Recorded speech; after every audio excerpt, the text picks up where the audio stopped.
The Intermediate Lifecycle Courses. Continual Service Improvement. Lesson 8. Service Measurement.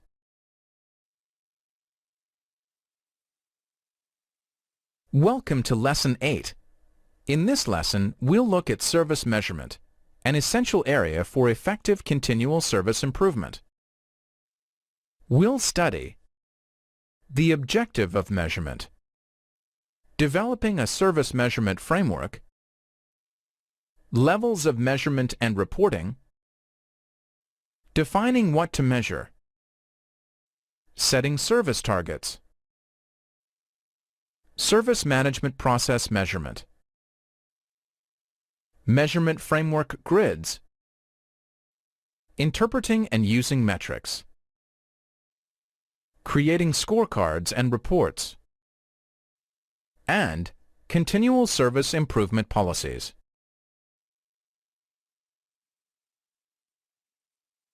The information in this lesson relates to the syllabus section CSI 04. Remember, it's strongly recommended that you carry out further reading in the Continual Service Improvement Core volume as part of your exam preparation. You can also use the syllabus document to identify the appropriate areas for self-study.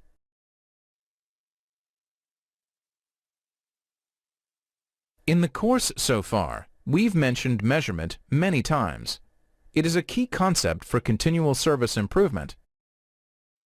Measurements are the equivalent of a compass giving direction for improvement areas.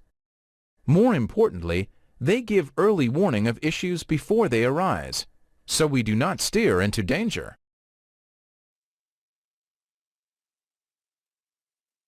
Consider the following statements about measurements and management. You cannot manage what you cannot control. You cannot control what you cannot measure. You cannot measure what you cannot define. These three statements underpin the ethos of sound measurement. Measurement is fundamental to improvement. It acts as an identifier of areas for improvement and provides a means of measuring whether we have successfully made improvements.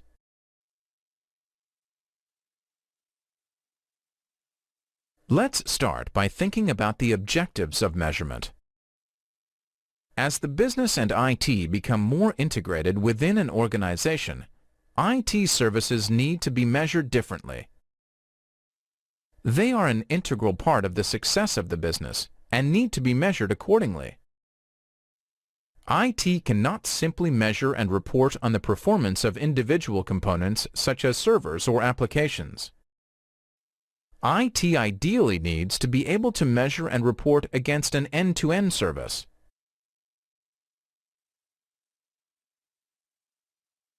For services, there are three basic measurements that most organizations use. These are the availability of the service, the reliability of the service, and the performance of the service. These areas are covered in more detail in the Service Design publication.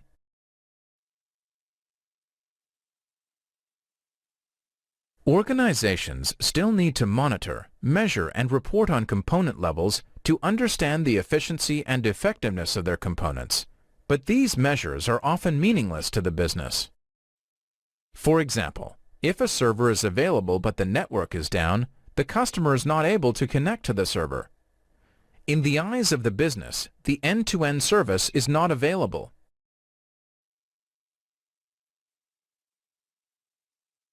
Service measurement must go further than the component level. Service measurement will require someone or some tool to take the individual component measurements and combine them to provide a view of the true customer experience. Many organizations still fail to provide reports that show the true service level as experienced by the customer.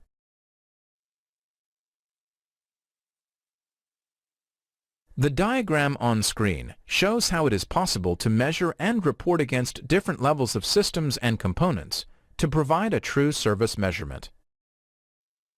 This process can apply to service availability or performance. If we are only able to produce component-level reports, we need to assess why. Is it because we don't have the right tools, budget, and resources, or because we don't understand our services? True continual service improvement can only begin when we report at the service level.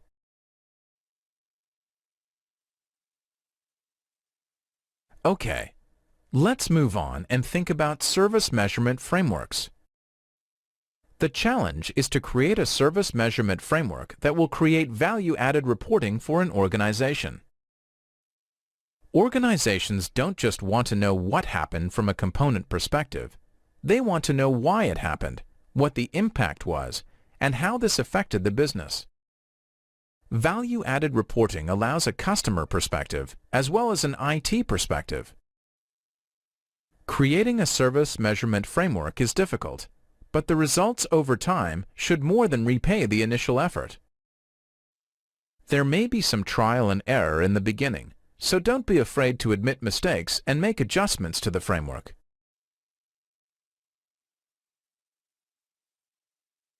The difficulties associated with frameworks are related to the complexity of reporting. The framework will have to reflect the component structure of a service, as well as the relationships and interdependencies between components. We also need to work out what effect an individual component will have on the overall performance or availability of a service.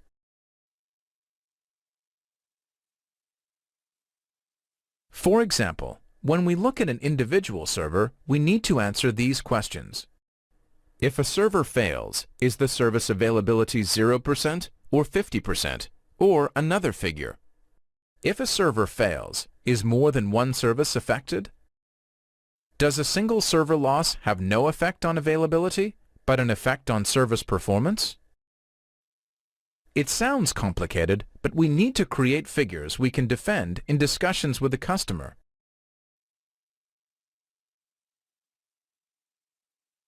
Remember, service measurement is not the end goal. The end goal is to improve services and improve accountability. IT goals and objectives, and consequently what we report on, must be linked to business goals and objectives. An understanding of operational, tactical, and strategic goals is needed to ensure our reports are relevant and drive positive action.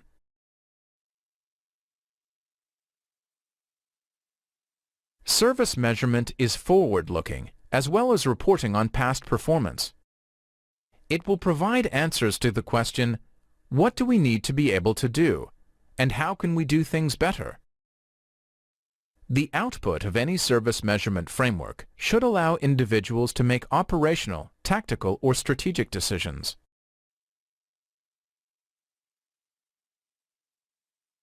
Part of the construction of a service measurement framework is deciding what needs to be monitored and measured. This may include the areas you can see here: services, components, service management processes that support services, activities within processes, and outputs.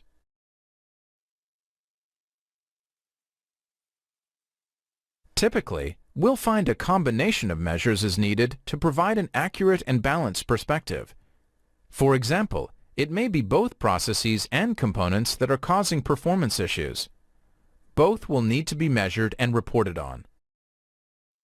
The measurement framework as a whole should be balanced and unbiased, and able to withstand changes to the service. Flexibility is needed to make sure the framework is still effective after a change has been made.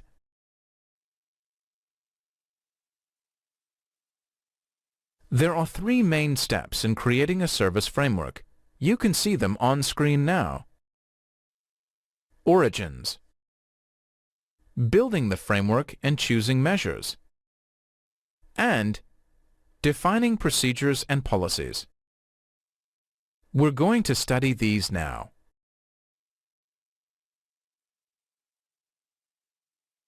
The first part of the process is to define what success looks like, otherwise known as origins. We need to be clear on what we are trying to achieve and how we will know when we've achieved it.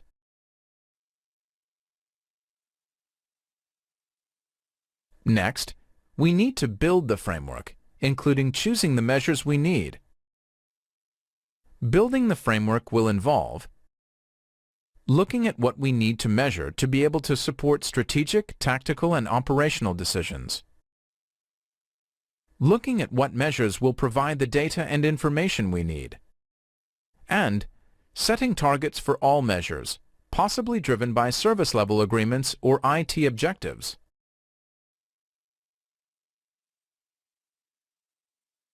To support the framework, procedures and policies will need defining.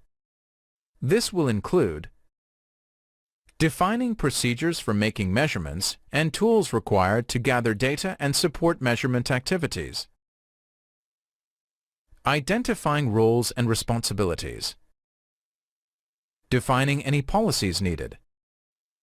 Deciding criteria for continual service improvement initiatives. And considering when targets need to be changed or raised.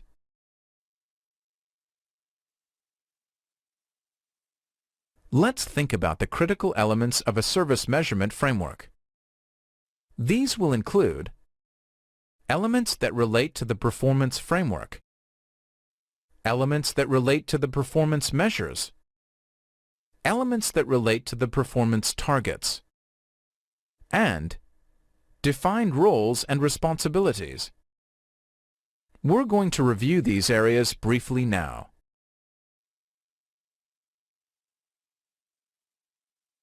Firstly, the performance framework elements need to include integration into business planning, focus on business and IT goals and objectives, demonstrable cost efficiency, a balanced approach to measurement, and the ability to withstand change.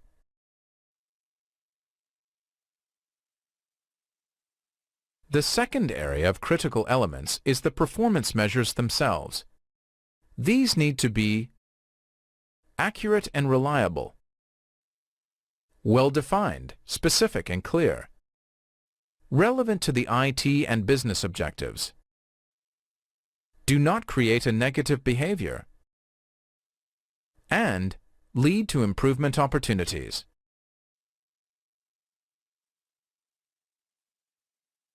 We mentioned on the previous screen that it's important our performance measures do not create negative behavior. Staff may see measures as a way of finding them out and punishing them, so we need to be very careful with the measures we put in place. For example, if we set targets for the time it takes to close an incident, this may drive staff to close incidents before they are resolved. This will lead to a drop in customer satisfaction. We need to try and implement measures that drive positive behavior.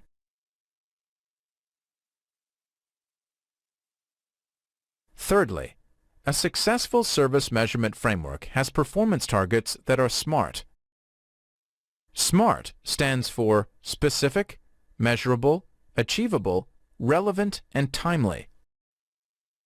It is a way of ensuring we don't include any targets that are unreasonable or may cause disagreement in future.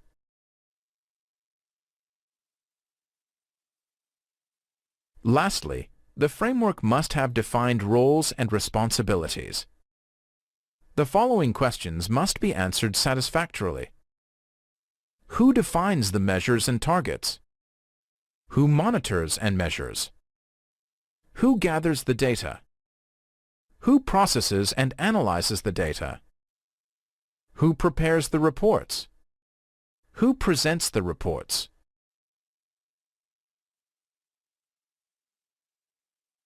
Okay, let's move on and investigate different levels of measurement and reporting. The diagram on screen shows the multiple levels involved in a service measurement framework. The framework will require the ability to build upon different metrics and measurements. Individual component measurements feed the end-to-end service measurement, which will support the key performance indicators defined for the service. This will then form the basis for creating a service scorecard and dashboard. The service scorecard will then be used to populate an overall balanced scorecard or IT scorecard. What gets reported at each level is dependent on the measures that are selected.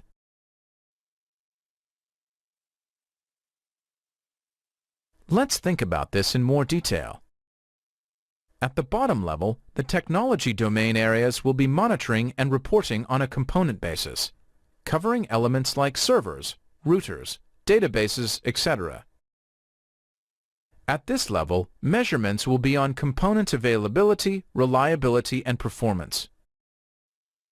The output of these measurements will feed into the overall end-to-end service measurement, as well as the capacity and availability plans.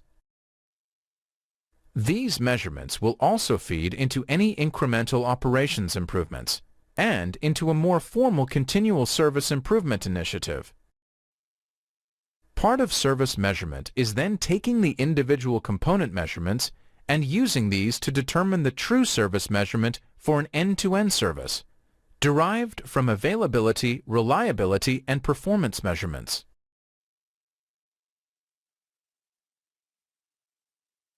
As an example, let's use email as a service that is provided, and consider the different levels of measurement. There could be 4 technology domains that are monitored and reported on, with the results you can see on screen. Mainframe availability, 99.96%. WAN availability, 98%. LAN availability, 97.5%. Desktop availability, 96%.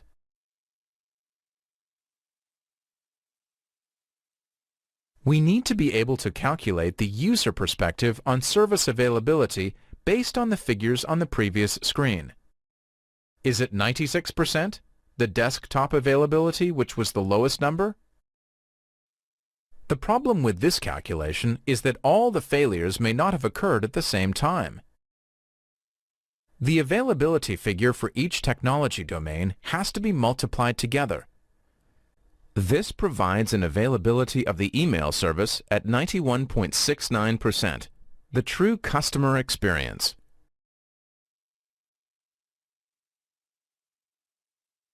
We mentioned a service scorecard and a service dashboard.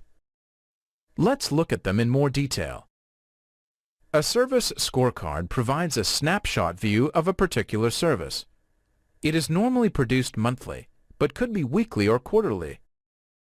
It is recommended that we report on at least a monthly basis to allow a picture of trends to be built up.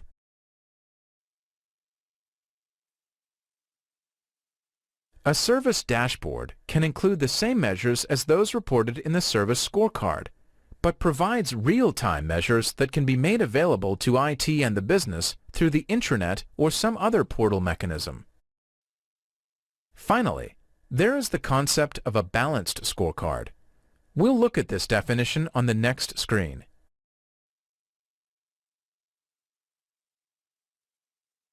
A balanced scorecard, or other IT scorecard, provides a comprehensive view of the measured aspects of the service. The measurements should reflect strategic and tactical goals and objectives. Balanced scorecards reflect different perspectives of a service to prevent the service provider focusing too closely on one area, such as cost.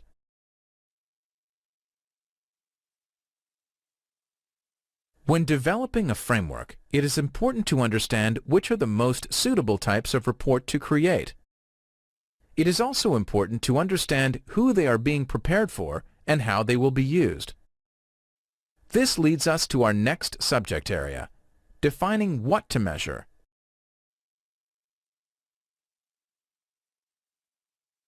To be effective, service measures need to concentrate on a few vital, meaningful indicators that are economical, quantitative, and usable for our desired results. Too many measures may mean we focus all our efforts on the measurement itself, not the improvements, which are the ultimate goal. We need to measure what matters most.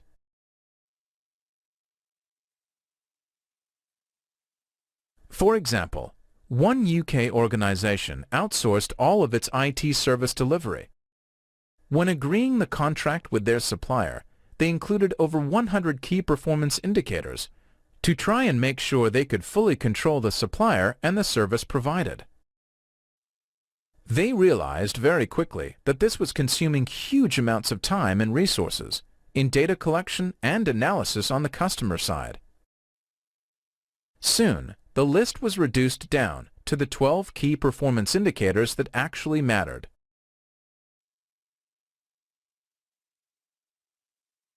Many IT organizations measure far too many things that have little or no value.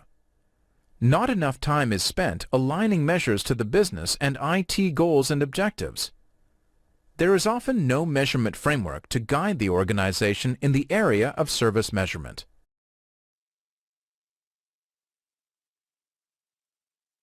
When defining what to measure, it is important to ensure that the following elements are supported. Service performance against the strategic business and IT plans. This could be delivered via a balanced scorecard or IT scorecard. Risk and compliance with regulations and security requirements for the service. This will involve the monitoring of security incidents and embedding security requirements into service design and service transition.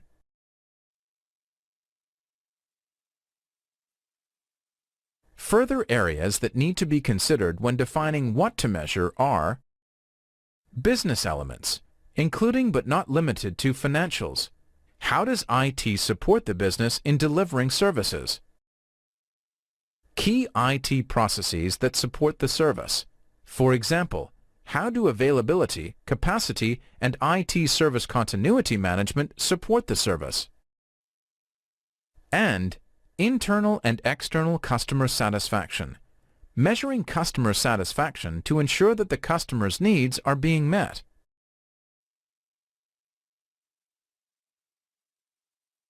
When defining what to measure, a business view of the service is needed. We need to show a view that the business can really understand.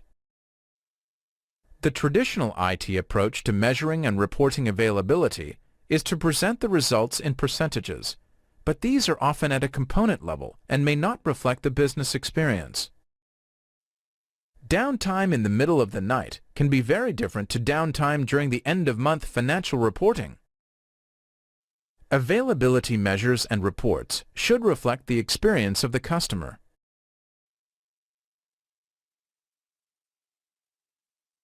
Here are some examples of measurements that may be more meaningful to a customer. Number of outages for each service. Many small outages can have a much greater impact on customer dissatisfaction. Duration of outages for each service. Impact of the outages to each business unit, measured in terms of business transactions, lost productivity, and so on. Do you provide this information to your customers?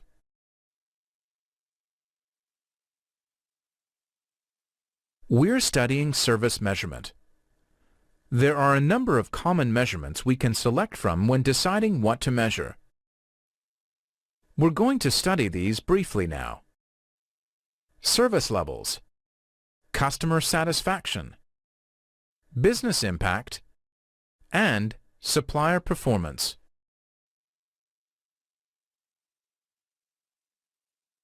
Let's start with service levels. These measures will include service, system, and component availability, as well as transaction and response time for components. It will also include the delivery of the service on time and on budget, and the quality of the service. It may also include compliance with any relevant regulatory or security requirements.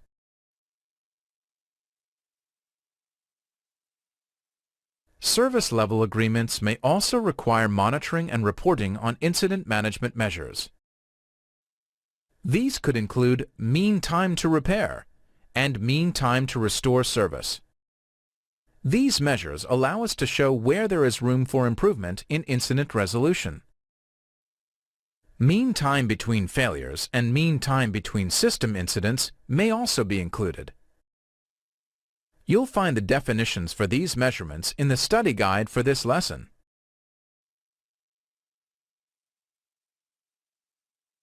Remember, when reporting any IT information, it needs to be presented in a way that is meaningful and relevant to the business. A report full of acronyms like MTTR and MTBSI may only deepen confusion.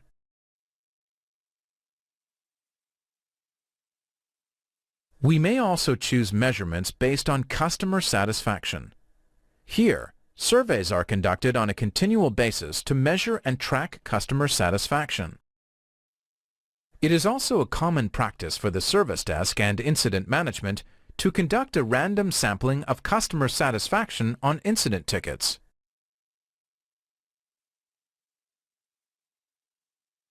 Another area of common measurements is business impact. This will measure what actions are invoked for any disruption in service that adversely affects the customer's business operation, processes, or its own customers. You will need to involve your customers when defining business impact.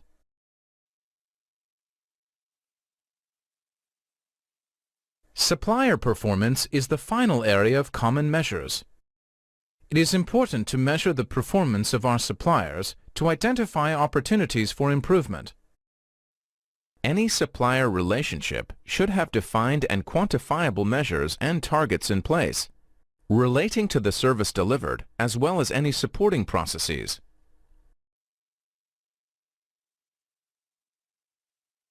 One of continual service improvement's key activities is to measure, analyze, and report on IT services and IT service management results. Measurements produce data, which will need to be analyzed over time to produce a trend, which could be upwards or downwards. We need to continually review our measurements to make sure they are still relevant.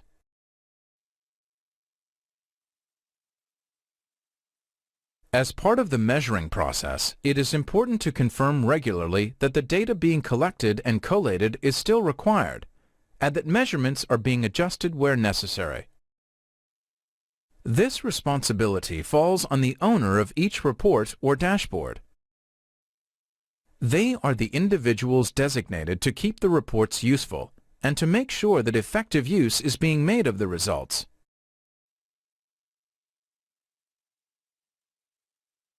Okay, let's move on now and think about setting targets. Targets are set by management and define quantifiable objectives to be attained. They are used to express the aims of the service or process at any level and provide the basis for the identification of problems and early progress towards solutions and improvement opportunities. Service measurement targets are often defined in response to business requirements. They may also result from new policy or regulatory requirements.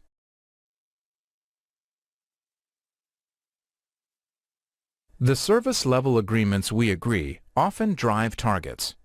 However, many organizations set targets without understanding whether or not IT has the resources and capabilities to meet them. Is yours one of these organizations? Have targets been agreed without discovering whether or not they can be met? What are the consequences of this?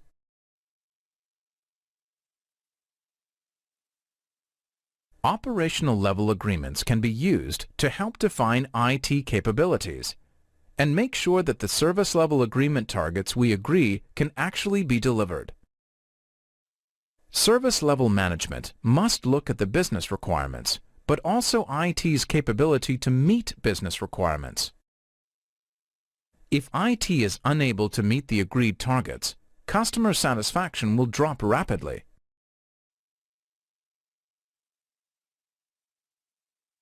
To assist in the process of setting targets against a new service, it may be advisable to consider a phased approach, with targets being gradually increased. In other words, the target in the first quarter may be lower than the target in the second quarter. With a new service, it would be unwise to enter into a service level agreement until overall capabilities are clearly identified. Even with the best service design and transition capabilities, no one ever knows how a service will perform until it is actually in production. This is why a pilot service level agreement is advisable, to confirm the service performs as expected and IT can manage it appropriately.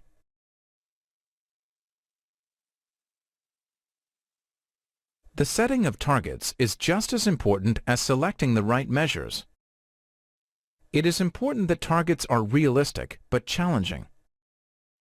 Good targets will be SMART. Remember, this stands for specific, measurable, achievable, relevant, and timely. Targets should be clear, unambiguous, and easy to understand by those who will be working toward them.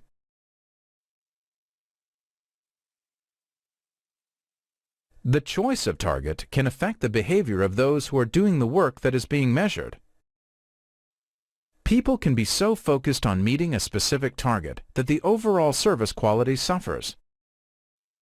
That is why it is always important to have a balanced approach.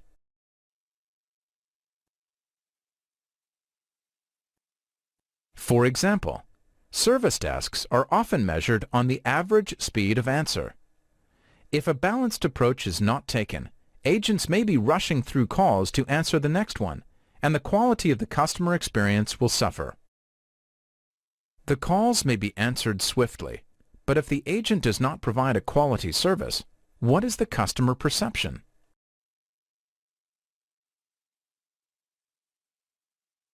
We have looked at measuring services. Let's move on and look at measuring the service management processes that underpin the delivery of services. The principles we have looked at to date can be applied to both services and processes. We need to define which process activities will be measured and how they will be measured. The measures will support reporting on process key performance indicators, which in turn support higher-level goals.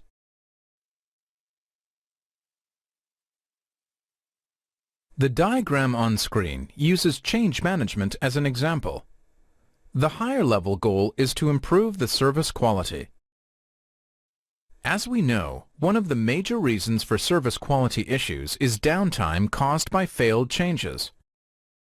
One of the major reasons for failed changes is often the number of urgent changes an organization implements, so we would look to reduce this number.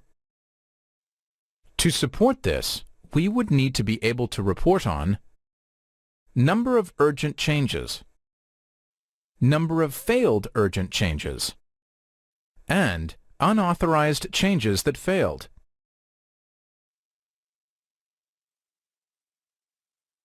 There are 4 major levels reported on for processes. The bottom level is the activity level, often including volume-type metrics such as the number of requests for change or the number of approved changes. The next level relates activities to key performance indicators. Did we achieve our target for the number of successful changes? These key performance indicators feed into high-level goals such as improving service quality. The final level is the feed into the organization's overall balanced scorecard or IT scorecard.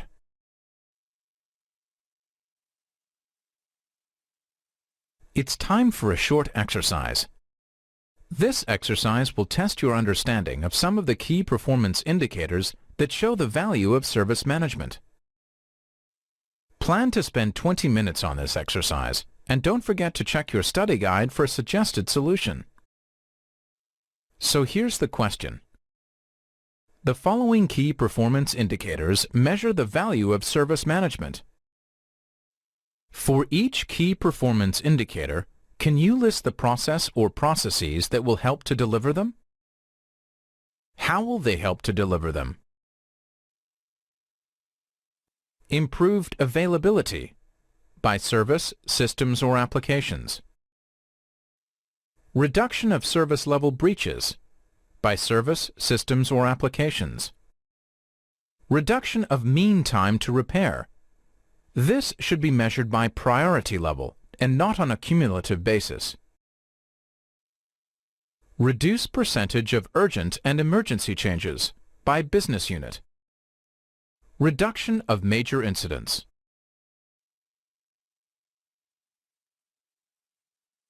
We also need to think about creating a measurement framework grid as part of service measurement. A framework grid lays out high-level goals and shows which key performance indicators are related to those goals. We should be constantly looking for ways to display information in the most clear, simple way possible, and framework grids can support this.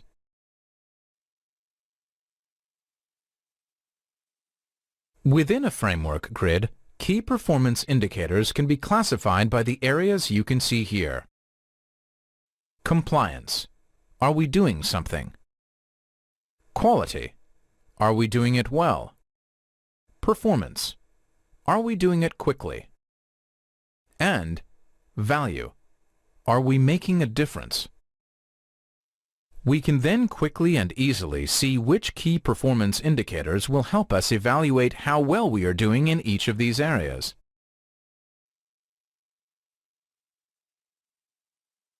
The next area that relates to service measurement is how we interpret and use metrics. It is all very well defining measurements and targets, but how do we go about interpreting the results? The results of any measurement must be examined within context, such as the objectives, environment, and any external factors. Once the results have been collected, organizations will conduct measurement reviews to determine how well the indicators worked and how the results contribute to objectives.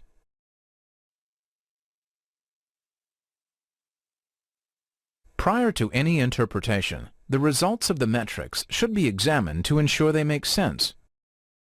We discussed in Lesson 7 how each process needs to analyze the data they produce to make sure it is accurate.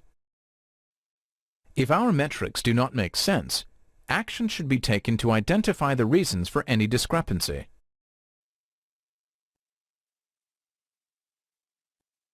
For example, if you looked at a change management report and the number of failed changes was greater than the number of changes implemented, would you send that report to management?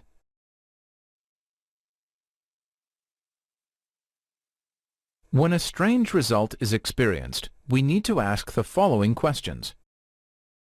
How did we collect this data? Who collected the data? What tools were used to collect the data?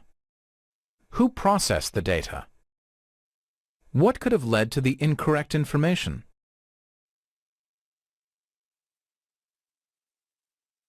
Once we have carried out sense checks and confirmed our data is reasonable, we can start to interpret it. We need to be clear on three things at this point.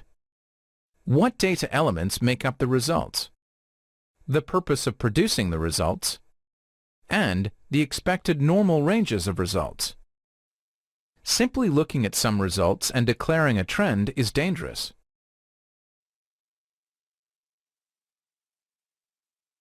The graph on screen shows an example of how trends can be misinterpreted.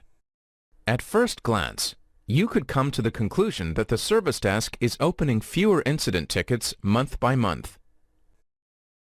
This could be because there are fewer incidents, or because the customers are not happy with the service that is being provided, so they are going elsewhere for their support needs. Only by looking at the bigger picture can we see the other factors that have contributed to this outcome. Perhaps the organization has implemented a self-help knowledge base, and some customers are now using this service instead of contacting the service desk. Investigation is required to understand what is driving trends in our metrics.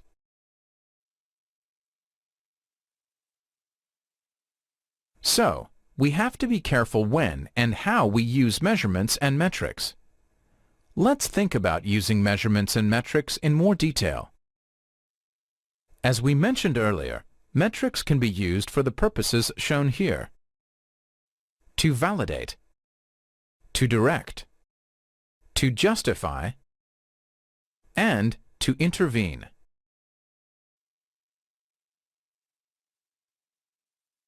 Service measurements and metrics should be used to drive decisions, These decisions could be strategic, tactical, or operational. For continual service improvement, service measurement identifies improvement opportunities.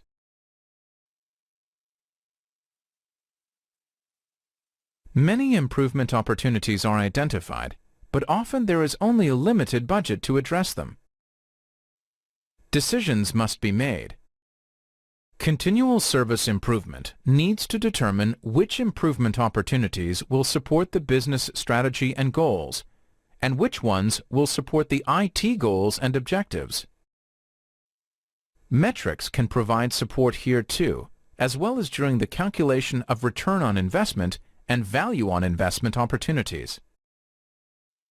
We'll discuss these terms in more detail in later lessons.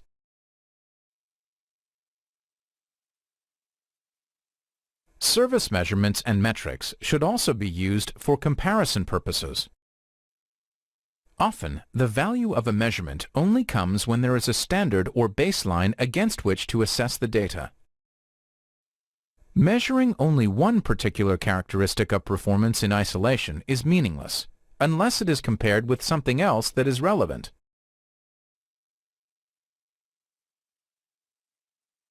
Consider these comparisons. Comparison against the baseline. Comparison against a target or goal. Comparison with other organizations. Comparison over time, such as day to day, week to week, month to month, quarter to quarter, or year to year. Comparison between different business units. Comparison between different services. All of these can help to add more context to our metrics, although we must be careful that the comparisons are relevant.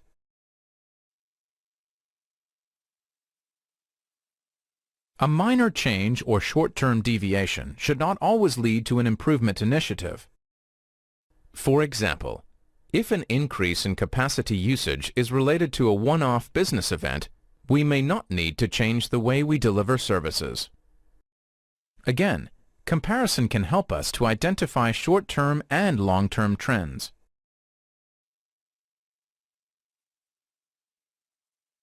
Another key comparison is comparing and analyzing trends against service level targets or an actual service level agreement. This provides early identification of fluctuations in service delivery or quality.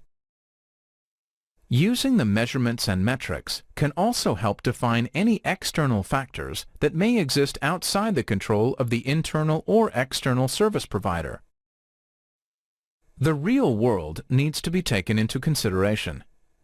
External factors could, for example, include anything from language barriers to governmental decisions or weather patterns.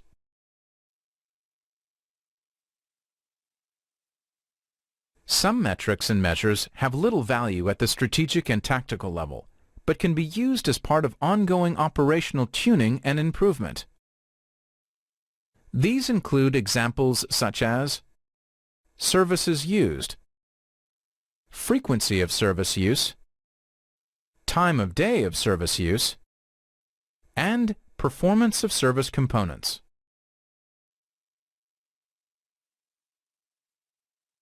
Once we have done all the interpretation and are in a position to report, we may consider creating scorecards and reports.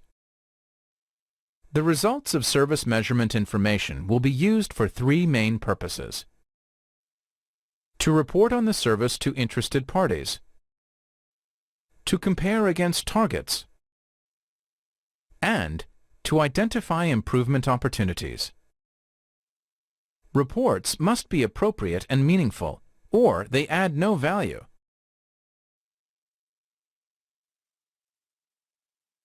There are typically three distinct audiences for reporting purposes. The business. Focus on delivery and budget will be required. IT management. Management will be interested in the tactical and strategic results that support the business. IT operational or technical managers. These people will be concerned with the tactical and operational metrics which support better planning, coordination, and scheduling of resources. Many organizations make the mistake of creating and distributing the same report to everyone.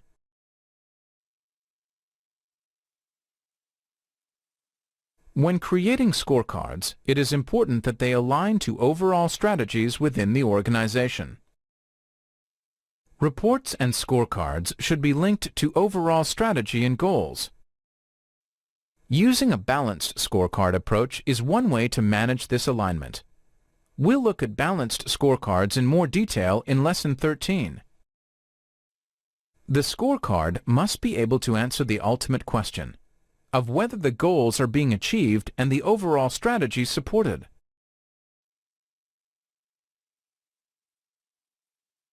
When creating reports, we need to know their purpose and the details that are required. Before starting the design of any report, it is essential to know the following. Who is the target audience of the report? What will the report be used for? Who is responsible for creating the report? How will the report be created? How frequently is the report to be created? What information will be produced, shared, or exchanged?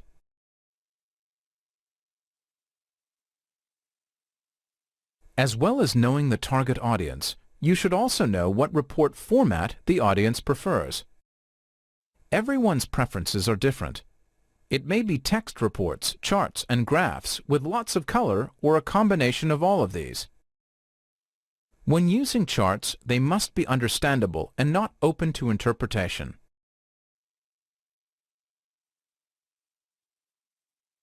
Automation can remove a lot of the resource requirements associated with producing reports. However, if we're using a reporting tool, we must ensure that it has flexibility for creating different reports that meet our needs. The tool needs to be linked to goals and objectives and have a clearly defined purpose and target audience.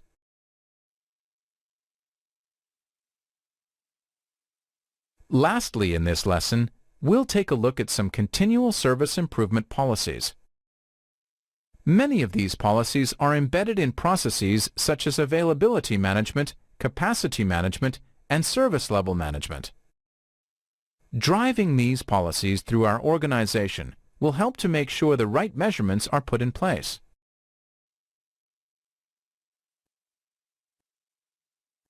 Some examples of continual service improvement policies are shown here.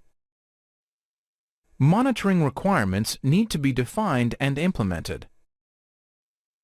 Data must be gathered and analyzed regularly and consistently. Trend reporting needs to be regular and consistent. And service level achievement reports need to be provided regularly and consistently.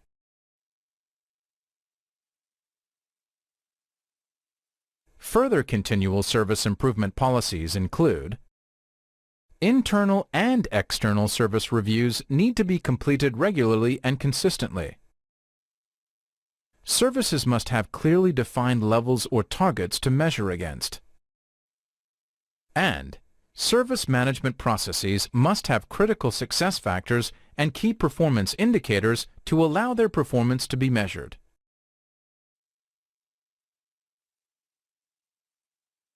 Regular and consistent reporting for most services and processes implies a scheduled review on at least a monthly basis. For new services and processes, the review period may be weekly or even daily until performance stabilizes.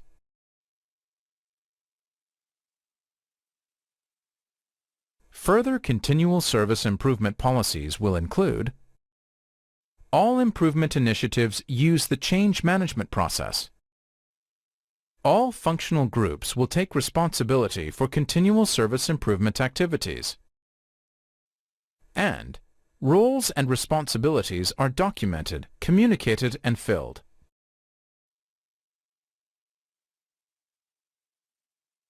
Continual service improvement policies should be documented using a consistent template. This will typically include policy statement, a high-level summary, reason for policy, and benefits. Compliance must be measured. or the value of a policy cannot be demonstrated.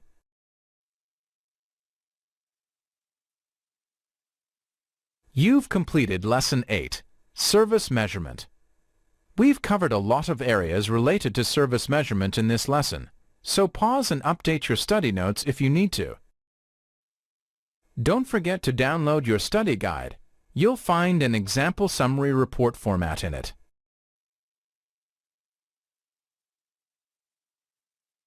Coming up in Lesson 9, we'll study areas related to metrics and measurement, including critical success factors and key performance indicators.